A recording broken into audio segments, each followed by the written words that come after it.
السلام علیکم۔ جیسا کہ ہم نے اپنی گزشتہ ویڈیو میں جانا کہ غصہ انسان کی عقل کو برباد کر دیتا ہے، اس کے اوپر سے عقل کا تسلط ختم ہو جاتا ہے، اور اس عالم میں انسان کو کبھی بھی فیصلہ نہیں کرنا چاہیے۔ کیونکہ فیصلہ ان کا معتبر مانا جاتا ہے جنہوں نے عقل کے ذریعے فیصلہ کیا ہو، جن کا اپنی عقل کے اوپر تسلط نہ ہو اور وہ فیصلہ کر لیں تو اس فیصلے کو محترم نہیں مانا جا سکتا۔ تو اب عزیزو، آئیے اس چیز کو سمجھتے ہیں، جیسا کہ محسن قرائتی نے اس واقعے کو اپنی کتاب العدل میں لکھا ہے کہ ضروری ہے کہ انسان غصے کے عالم میں یہ یاد رکھے کہ ہمیں فیصلہ نہیں کرنا ہے کسی بھی چیز کا، کوئی بڑا بول نہیں بولنا ہے، کوئی جلدی سے وعدہ نہیں کر لینا ہے، کوئی جلدی سے دعویٰ نہیں کر لینا ہے۔ غصے کے عالم میں سب سے ضروری ہے کہ ہم اس بات کا انتظار کریں کہ ہم غصے کی حالت سے باہر نکل سکیں۔ جب ہم غصے کی حالت سے باہر نکل جائیں گے، جب ہم فیصلہ کریں گے، وہ فیصلہ ہمارے لیے محترم ہوگا اور اس کا ہمیں ثمرہ بھی اچھا ملے گا۔ لیکن جو فیصلے غصے کے عالم میں ہوتے ہیں، اس کے نتائج ہمیشہ بہت بھیانک ہوا کرتے ہیں۔ تو عزیزو، آئیے دیکھتے ہیں،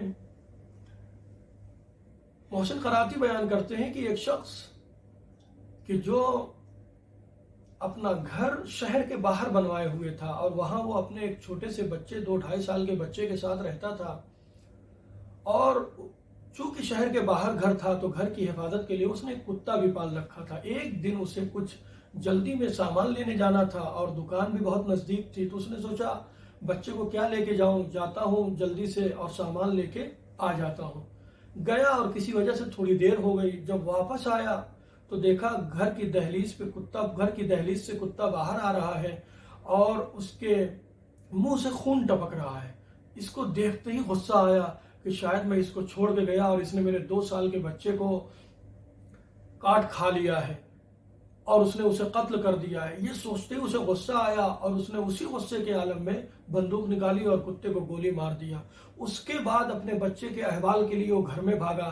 جب گھر میں گیا تو دیکھا سارا قضیہ ہی الٹا پڑا ہے۔ جب گھر میں گیا تو کیا دیکھتا ہے کہ بچہ تو اس کا کھیل رہا ہے، لیکن وہاں ایک بھیڑیا ایسا ہے کہ جو مرا پڑا ہوا ہے۔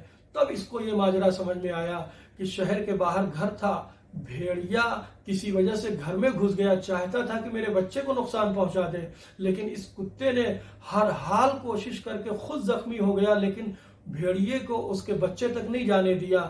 اب جب اس نے یہ دیکھا کہ میں نے ناحق اسے مار دیا، میں نے کیوں اتنا جلدی فیصلہ کر لیا، تو اسے ندامت ہوئی۔ اسی چیز کو مولا کائنات، جیسا ہم نے پہلے ویڈیو میں جانا تھا، جب مولا کائنات ارشاد فرما رہے تھے کہ ایاک والغضب فاولہ جنون وآخرہ ندم، کہ غصے سے اپنے آپ کو بچاؤ، کیونکہ یہ ایک جنون ہوتا ہے، ایک پاگل پن سوار ہو جاتا ہے انسان کے اوپر اور اس کے بعد اسے ندامت ہوتی ہے۔ محسن قرائتی لکھتے ہیں کہ پھر اس شخص کو اتنی ندامت ہوئی کہ اس نے اس کے بعد ایک کتاب لکھ ڈالی کہ انسان کتنا جلد باز ہے۔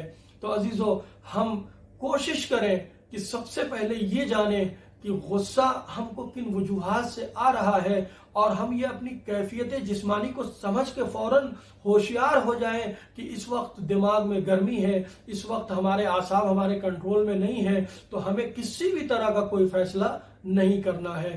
اب ہم اجازت چاہیں گے، دعاؤں کا طالب حیدر عباس۔